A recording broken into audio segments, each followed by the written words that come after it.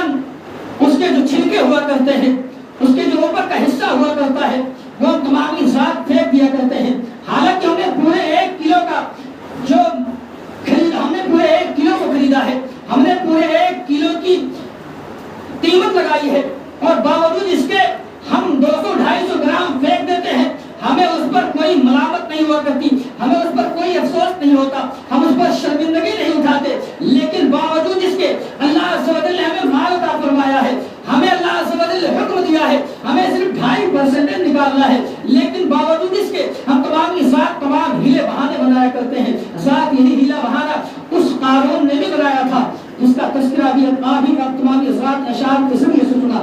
یہی بہانہ نمرود نے بھی بنایا تھا، یہی بہانہ اس شداد نے بھی بنایا تھا، وہ شداد جس نے جیتے جی اس دنیا میں اپنے جنت کو بنا لیا تھا۔ جنت کہتے کسے ہیں؟ جنت ایک ایسا خوبصورت محل ہے جو دور سے زیادہ سفید ہے اور جس کے در و دیوار ہیرے جواہرات، سونے چاندی اور دیگر خوبصورت چیزوں سے بنے ہوئے ہیں، جس کو سن کر کے ایمان والوں کے دلوں میں تازگی پیدا ہو جایا کرتی ہے اور جنت کا شوق بڑھ جایا کرتا ہے۔ اسی جنت کو شداد نے اپنے جیتے جی دنیا میں بنا لیا تھا، اتنا مال اللہ عز و جل نے عطا فرمایا تھا، اتنا مال دیا تھا، لیکن جب اس کے موت کا وقت آتا ہے وہ اپنے لوگوں کو نصیحت کرتا ہے، اے لوگوں، یہ مال کسی کو موت سے نہیں بچا سکتی، اس مال کے بہکاوے میں نہ آنا۔ اگر آج کچھ لوگ بہکاوے میں آ جاتے ہیں، اگر ہم اپنے مال میں سے زکات نکالیں گے ہمارا مال کم ہو جائے گا، ہمارے مال میں کمی ہو جائے گی، اس لیے ہم اپنے مال میں سے زکات نہیں نکالیں گے۔ ساتھ یہی بہانے کئی اور لوگوں نے بھی بنائے ہیں، ساتھ یہی بہانہ اس فرعون نے بھی بنایا تھا، یہی بہانہ اس نمرود نے بھی بنایا تھا۔ ذات آپ دیکھیں، وہ فرعون، وہ قارون جس کو اللہ عز و جل نے اتنا مال عطا فرمایا کہ جس کی خزانے کی چابیاں علماء فرماتے ہیں تقریباً 70 سے زائد بھاری اونٹ جس کے بوجھ کو نہ اٹھا سکتے ہو، صرف اس کے خزانے کی چابیوں کا وزن اتنا تھا کہ 70 اونٹ جس کے وزن کو اٹھا نہ سکے۔ اللہ عز و جل نے اتنا مال عطا فرمایا تھا، لیکن جب حضرت موسیٰ علیہ السلام کو یہ پیغام ملا، اے موسیٰ آپ اپنے لوگوں کو حکم دیں کہ اپنے مالوں میں سے زکات نکالیں۔ حضرت موسیٰ علیہ السلام کے زمانے میں 1000 روپے میں صرف 1 روپیہ نکالنا تھا، لیکن باوجود اس کے جب یہ پیغام، جب یہ حکم ہارون، جب یہ پیغام، یہ حکم قارون سنتا ہے، قارون بہانے بتانے لگتا ہے۔ جب یہ پیغام قارون تک پہنچا، قارون نے کہا ہم اس کے بارے میں سوچیں گے۔ سوچنے کے بعد جو دوسری مرتبہ پیغام حضرت موسیٰ علیہ السلام نے پہنچایا، قارون نے کہا یہ تو ٹیکس ہے، یہ تو زیادتی ہے، کیونکہ اس کو معلوم تھا اگر ہم اپنے پورے خزانے میں سے صرف 1000 میں سے 1% نکالیں گے ہمارا خزانہ اتنا خالی ہو جائے گا۔ یعنی مان کر کے چلیے قارون کے پاس اربوں خربوں کا مال تھا، اگر اربوں میں سے لاکھ روپے نکلتا، لاکھ روپے وہ اپنا بہانہ بتاتا ہے، 1 ارب میں 1 لاکھ روپے ہمارا کم ہو جائے گا، اسی طریقے سے بہانے بناتا ہے۔ جب حضرت موسیٰ علیہ السلام کے کارندے آپ کی بارگاہ میں پہنچتے ہیں کہ آپ نے جو حکم دیا تھا قارون نے انکار کر دیا ہے، اور قارون کو دیکھیں، قارون اور ظلم و زیادتی کرنا شروع کر دیتا ہے۔ قارون ایک عورت کو اپنے قبضے میں لیتا ہے، اس عورت سے کہتا ہے میں تمہیں اتنا مال دوں گا، تمہیں حضرت موسیٰ پر ایک الزام لگانا ہوگا۔ حضرت موسیٰ علیہ السلام کے لیے قارون نے اس عورت کو ابھارا، اس بات پر ابھارا کہ تمہیں زنا کی زیادتی کا حکم لگانا ہوگا، یعنی تمہیں یہ کہنا ہوگا حضرت موسیٰ علیہ السلام نے مجھ سے زنا بالجبر کیا ہے اور ان کی وجہ سے میرے پیٹ میں ایک بچہ بھی پل رہا ہے۔ حضرت موسیٰ علیہ السلام پر الزام لگانے کے لیے اس قارون نے یہ پروگرام طے کیا، یہ منصوبہ بنایا، لیکن اس کو معلوم نہ تھا حضرت موسیٰ علیہ السلام اپنے حجرے میں ہیں، اپنے جگہ پر موجود ہیں، تمام کارندے موجود ہیں۔ قارون آتا ہے، وہ فاحشہ عورت بھی ہے۔ قارون نے کہا اے موسیٰ تمہیں معلوم ہے تمہارے شریعت کا حکم کیا ہے زانی کے لیے؟ حضرت موسیٰ علیہ السلام نے اس وقت کا جو معمول تھا، اس وقت کا جو مسئلہ تھا، آپ نے وہ بتایا۔ بتانے کے بعد ارشاد فرمایا ہمارا مسئلہ یہ ہے، ہمارا قانون یہ ہے کہ اس کے ہاتھ اور پاؤں کاٹ دیے جائیں۔ حضرت موسیٰ علیہ السلام نے ارشاد فرمایا کہ اگر شادی شدہ ہے تو اس کو سنسار کیا جائے گا، اگر غیر شادی شدہ ہے اور زنا کر لے اس پر گڈھے کھود کر کے اتنے پتھر برسائے بتائے جائیں گے جب تک وہ انسان مر نہ جائے۔ حضرت موسیٰ علیہ السلام نے قانون بتانے کے بعد اب وہی قانون کہتا ہے اے موسیٰ کیا یہ حکم صرف عام لوگوں کے لیے ہے یا یہ حکم آپ کے لیے بھی ہے؟ حضرت موسیٰ علیہ السلام نے ارشاد فرمایا خداوندی قانون سب کے لیے